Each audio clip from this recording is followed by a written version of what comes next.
You know, they say time stands still for no man. Well, the characters in the games we're about to look at today are out to prove them wrong.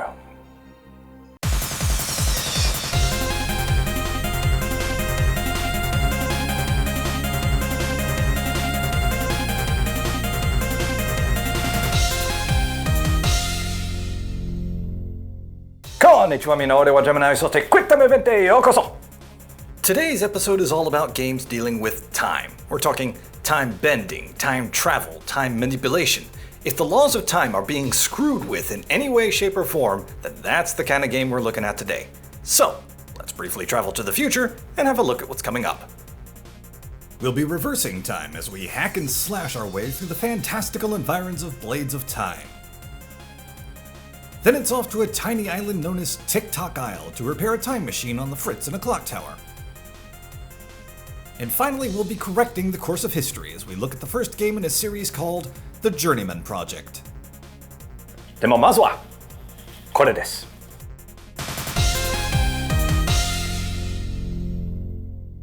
Chronology is a short puzzle platformer by Bedtime Digital Games, whose other works include Back to Bed and Figment.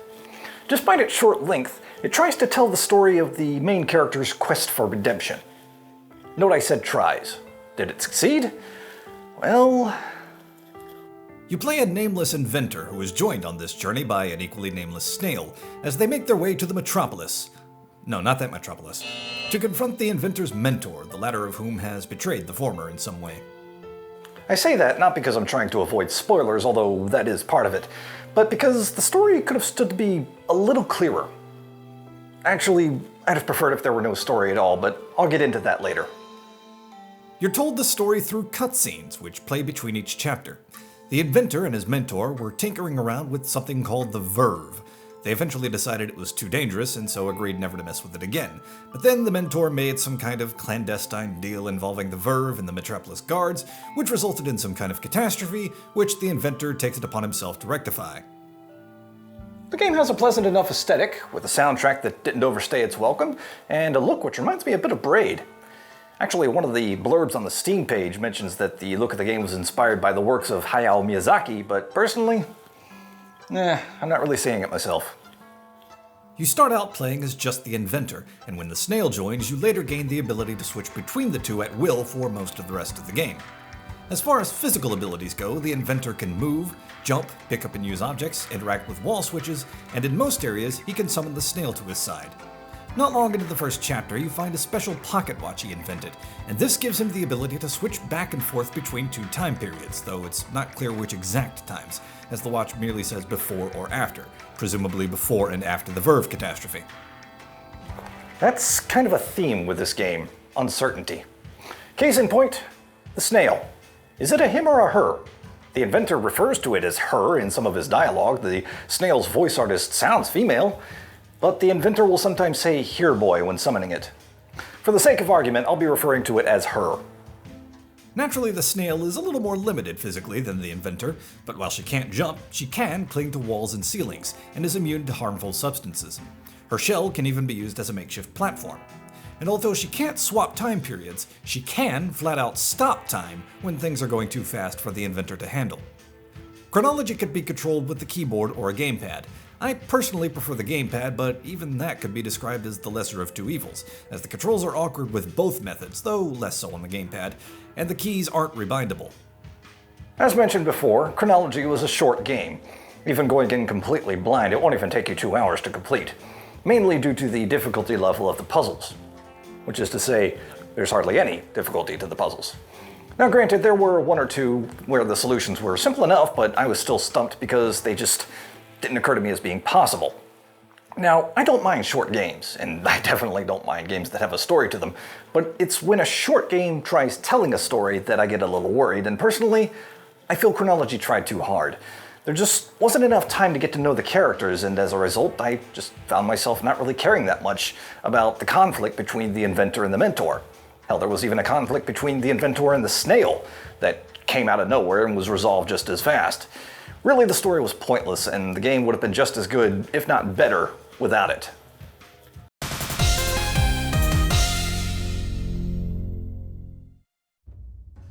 Long time ago, back in the early days of low-budget gaming, one of the games I was considering reviewing was Blades of Time. I played the demo, quickly became confused by what was going on, decided I couldn't really review a game that well if I didn't understand it that well, and went off in search of another game, and that was that. Then when I was looking for games to review for this video, I came across Blades of Time again, and something told me to give it another try. Never one to ignore the voices in my head, I did so. And quickly began to wonder if I might have been a little too harsh in my initial encounter. Then I played some more and I began to think, nah, maybe not. What probably didn't help is that the demo for Blades of Time is set at a point that's maybe a couple of hours or so into the game, and presents the mechanics to you one after the other with no context, while you're constantly getting shot at by a seemingly endless horde of enemies. While in the game proper, you learn the mechanics at a more natural pace, and are given time to play around with them a bit. But I'm getting ahead of myself here. What are we even dealing with? Blades of Time is a hack-and-slash action-adventure in which you play Ayumi, a treasure hunter armed to the teeth with guns, swords, and very little else. She and her partner Zero break into what I'm assuming is a guild hall of some sort. They don't refer to it by name, but Ayumi refers to this guy as the Guild Master. Ayumi tells the Guild Master that she wants to play with this giant plasma orb thingy here, and when she places her hands on it, suddenly she's in the legendary Dragonland. Wait, hang on. Dragonland? Dragonland? Seriously? Ayumi is supposed to be in this mystical, ancient, forgotten realm, and the best name these people could come up with is Dragonland? That's not a mystical realm. It's a damn Game of Thrones theme park. After a bit of exploration, she soon meets a stone statue who says it's his sole duty to help her now that she's on the path, whatever the hell that is, and does so by giving her the ability to absorb the life force of enemies she kills. She can trade this life force anytime she comes across another such statue to gain new abilities. Or at least, that's how you're told it works. In truth, there's no gauge or anything to measure how much life force you have, nor is there any requirement given for how much life force is needed for new abilities. You're just given them every time you get to an altar. And plus, you're never not going to have life force anyway, as there's more often than not at least one magic barrier between you and the next altar, thus forcing you to kill at least a few monsters.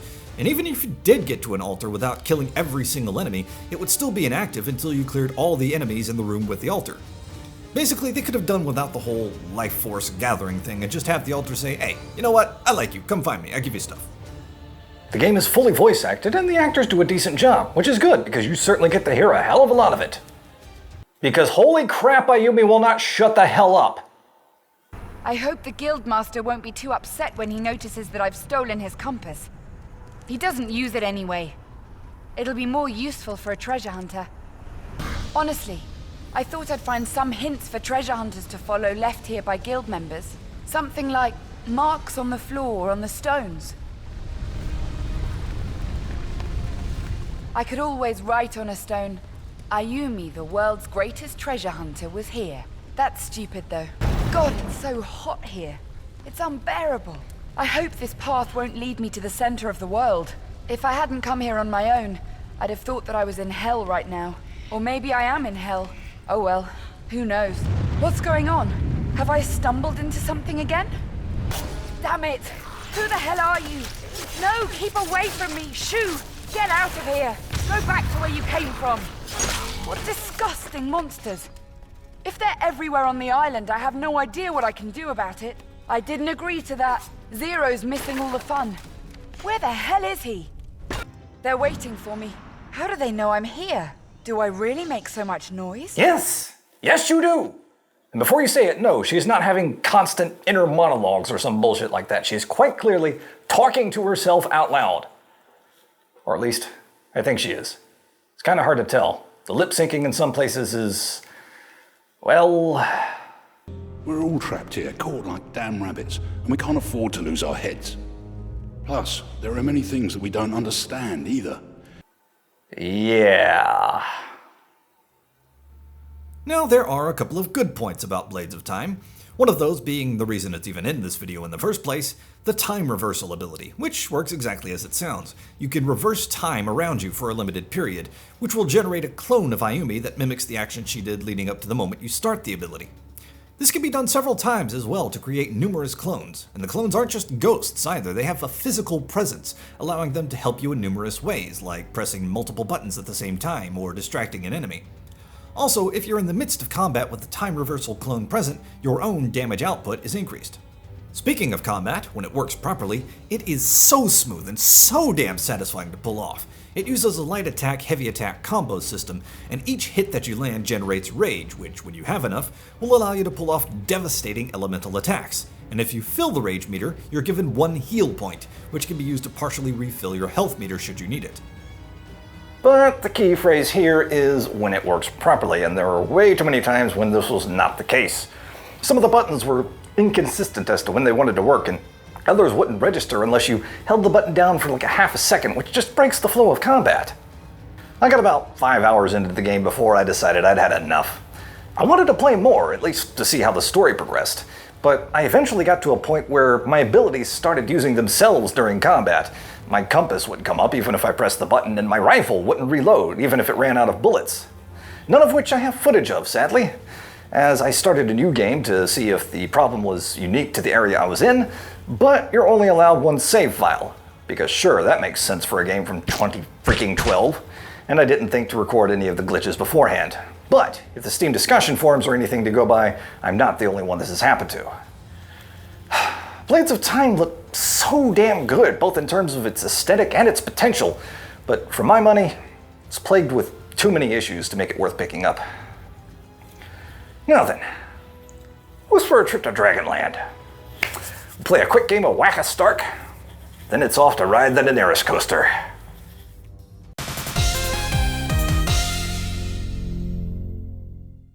In TikTok Isle, you play a guy by the name of Strike Mainspring, a man who, if you ask me, has got to be in the running for the most awesome main character name award. Strike is a clock repairman who has been sent to a tiny island in the middle of who knows where to fix a clock tower which is broken down. And which also happens to be a time machine. Because of course it is. Strike arrives at the island at the behest of someone named Mr. Clepsydra, who only communicated with him via email. Strike enters the house, which the clock tower is attached to, only to find the house abandoned and in a state of disrepair. Once he climbs the tower, fixing the clock is a simple task. The necessary parts are just lying around the room. However, once he reactivates the clock, it hurls him back to the year 2009, where he meets the family that used to live in the house. Using the clock again doesn't return Strike to his own time, however. It merely sends him forward a year to 2010. Each member of the family has some problem that needs solving, and it's up to Strike to help, using various inventory items found in both years, while at the same time trying to figure out how to get back to his own time. The game is only playable with a keyboard and the keys can't be changed, though really you don't need to anyway, as the control scheme is about as simple as it gets, made even simpler with some not so subtle hints in the game's opening dialogue. So, you were saying something about movement? You can use the arrow keys to move. I'll just use my feet. Hello? Mr. Clepsydra? I guess he stepped out. I should enter this in my notes. To be a bit more specific, the left and right arrow keys move you left and right. Up jumps and down is your interact button, while enter opens your menu. There's also an autosave feature present as well, which is always handy, especially since if you press escape for any reason, the game automatically resets, because sure, that's not annoying in the least. Speaking of annoying, let's talk about the layout of the house itself. Now, there is a map of the house in the inventory screen, but even with the map, I kept getting turned around every once in a while when looking for specific rooms, even on my second playthrough. Adding to the frustration is the fact that you're constantly going up and down the stairs to and from the clock tower, as using the clock is the only way to swap between time periods. And honestly, I couldn't really see the point of the time swapping anyway. I mean, there's only a year's difference, and there's very little to differentiate between the two periods. Still, it's a short game, only about an hour or two, and it does have a certain charm about it. And of course, the fact that it's only $1 doesn't exactly hurt either.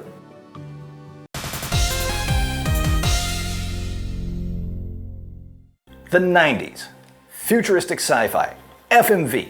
This game, Mina, has my name written all over it.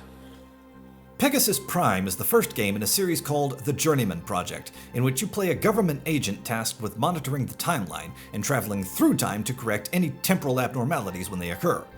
The game takes place in the year 2318, just as humanity is on the cusp of joining an interstellar society known as the Symbiotry of Peaceful Beings.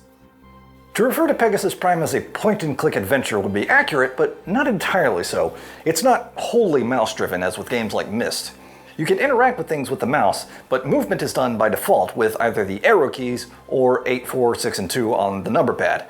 Now, either setup is a little awkward if you're right-handed like me, but thankfully, you can rebind the keys at any time.